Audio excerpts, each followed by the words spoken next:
যে মানুষটা আজ আপনার চলে যাওয়ার কথাটা ভাবতেই হাউমাউ করে কেঁদে ফেলে, সেই মানুষটা একদিন আপনার সত্যি সত্যি চলে যাওয়াতে চোখের কোণে এক ফোঁটা জলও আনবে না।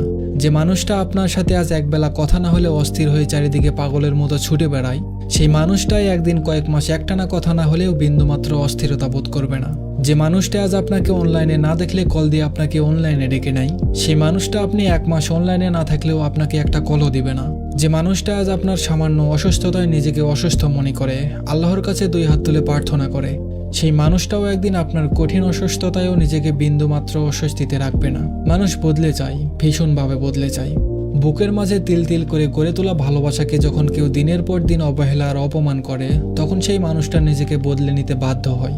বিশ্বাস করুন, কেউ কখনো চায় না সব থেকে প্রিয় মানুষটার সাথে এতটা কঠোর হতে, কিন্তু প্রিয় মানুষটার কাছে যখন কেউ অপমানিত হয়, তার ভালোবাসাগুলোকে যখন কেউ অস্বীকার করে, ঠিক তখনই মানুষটা পাল্টে যায়। এত মায়া, এত ভালোবাসা, এতটা টানকে নিজের চোখের সামনে যখন কেউ অসম্মান করে, অস্বীকার করে, তখন কলিজাটা ছিঁড়ে যায়। রাগের মাথায় একটা মানুষের সাথে অনেক রকম ভাবেই কথা বলা যায়, তাকে যা খুশি তাই বলা যায়, কিন্তু কারো তিল তিল করে গড়ে তোলা ভালোবাসাকে অস্বীকার, অসম্মান করলে সেই মানুষটা আর নিজের মধ্যে থাকে না। মানুষটা তখন খুব বেশি হিংস্র হয়ে যায়, নিজের নরম মনটাকে শক্ত করে নিতে বাধ্য হয়। আর একবার যখন মানুষটা পুরোপুরি শক্ত হয়ে যায়, তখন মানুষটার কাছে শত আর্তনাদ, শত আহাজারি, শত অনুরোধেও তার মনটাকে আর গলানো যায় না। একদমই আর পুরনো সেই মানুষটাকে ফিরে পাওয়া যায় না। ধন্যবাদ সবাইকে।